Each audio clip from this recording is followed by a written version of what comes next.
گشت اس چیز کی نمازی کرتا ہے کہ ہم نے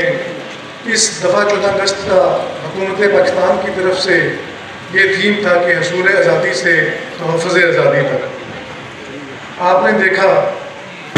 ریسنٹلی دشمن نے ہمارے ملک کی طرف میلی آنکھ سے دیکھا تو افواج پاکستان نے اس کا منہ توڑ جواب دیا۔ تو آج کے بین الاقوامی حالات میں آپ لوگوں کو، ہماری اس پوری قوم کو اس بات کا یقین ہو گیا ہے کہ جب تک ہم اپنے افواج پاکستان کے پیچھے کھڑے نہیں ہوں گے تو دشمن بار بار ہماری طرف میلی آنکھ سے دیکھتا رہے گا۔ تو آج کا جو ہماری یوم آزادی کی جو تقریب ہے، ان تمام شہداء کو جو چاہے کسی بھی ادارے سے تعلق رکھتے ہیں، جنہوں نے اپنی جانوں کا، قیمتی جانوں کا نذرانہ اس دھرتی کے لیے قربان کیا، چاہے افواج پاکستان سے ہیں، پاکستان ایئر فورس سے ہیں، پاکستان نیوی سے ہیں اور پولیس سے ہیں اور سویلین اداروں سے ہیں، آج ان کی قربانیوں کے عوض ہم یہاں تعلیم آگے بڑھانے میں کامیاب ہیں، آج ہم یہاں صحت کی صورت آگے بڑھانے میں کامیاب ہیں اور آج ہمارا یہ ملک قائم ہے۔ آج ان کی قربانیوں کی وجہ سے ہماری نظریاتی اور جغرافیائی حدود قائم ہیں۔ الحمدللہ یہ آپ اس عوام کی جب تک سپورٹ ان اداروں کے ساتھ نہیں ہوتی تو ان اداروں کے لیے مشکلات ہوتی ہیں۔ تو آج 14 اگست کے دن آئیے آج ہم اس چیز کا عہد کرتے ہیں کہ ہم کسی بھی لائن آف ڈویژن میں فعال نہیں کریں گے۔ دشمن سب سے پہلے آج کے معاشروں کو اندرونی طور سے کمزور کرتا ہے، کبھی وہ لسانی بنیادوں پہ لڑاتا ہے تو کبھی فرقہ واریت بنیادوں پہ لڑاتا ہے، تو کبھی دہشت گردی کے روپ میں آتا ہے تو کبھی مذہبی منافرت کے روپ میں آتا ہے۔ تو یہ ہم تمام لوگوں کو اس چیز کا اپنی نیکسٹ جنریشنز کو اپنے گھروں میں، اپنے محلوں میں، اپنے شہروں میں، اپنی تحصیلوں میں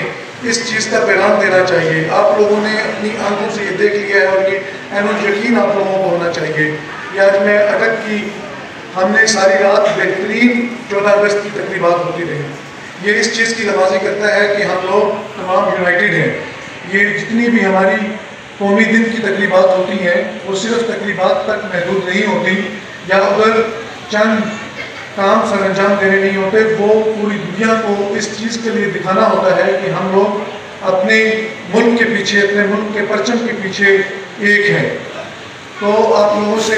اور تمام اٹک کی عوام سے، میں تمام پارلیمنٹیرین سے، جتنے ادارے ہیں، میں ان لوگوں کا شکریہ ادا کرتا ہوں کہ ان لوگوں نے بڑھ چڑھ کر ہماری یوم آزادی کی تقریبات میں حصہ لیا اور اسپیشلی یہ مارکہ حق کی تناظر میں یہ تقریبات پورے اٹک میں منعقد کی گئی، ہر تحصیل ہیڈ کوارٹر میں، جس سے ہر طبقہ عوام سے انہوں نے بڑھ چڑھ کر اس میں حصہ لیا، چاہے وہ کسی بھی سیاسی جماعت کے کارکن تھے، کسی بھی مذہبی اس سے تعلق رکھتے تھے، تو تمام لوگوں نے مل جل کر اس چیز کو دکھایا ہے کہ ہم پاکستان کے لیے، اپنے ملک کے لیے سب کچھ کر سکتے ہیں۔ تو ان دا اینڈ میں اللہ تعالیٰ سے یہ دعا کروں گا کہ اللہ تعالیٰ اسی طرح جس طرح ہم نے مارکہ حق کے ذریعے پوری دنیا کو یہ دکھایا اور اس سے ہماری عزت افزائی، پوری دنیا نے یہ اکنالج کیا ہے کہ پاکستان ایک طاقت ہے اور یہ تا قیامت رہنے کے لیے بنا ہے، اور انشاءاللہ یہ اسی طرح قائم و دائم رہے گا۔ ہم لوگ حکومت پنجاب، حکومت پاکستان، اس کے سیاسی نمائندے، اس کے ایڈمنسٹریٹو آفیسرز، اس کی پولیس، اس کے فوج پاکستان، اس کی فضائیہ، اس کی نیوی، اپنے ملک کی ہر شہری کی حفاظت کے لیے ہر ٹائم موجود ہے۔ Thank you very much. In the and میرے ساتھ آپ لوگ نعرہ لگائیں گے، پاکستان زندہ باد۔ Thank you very much.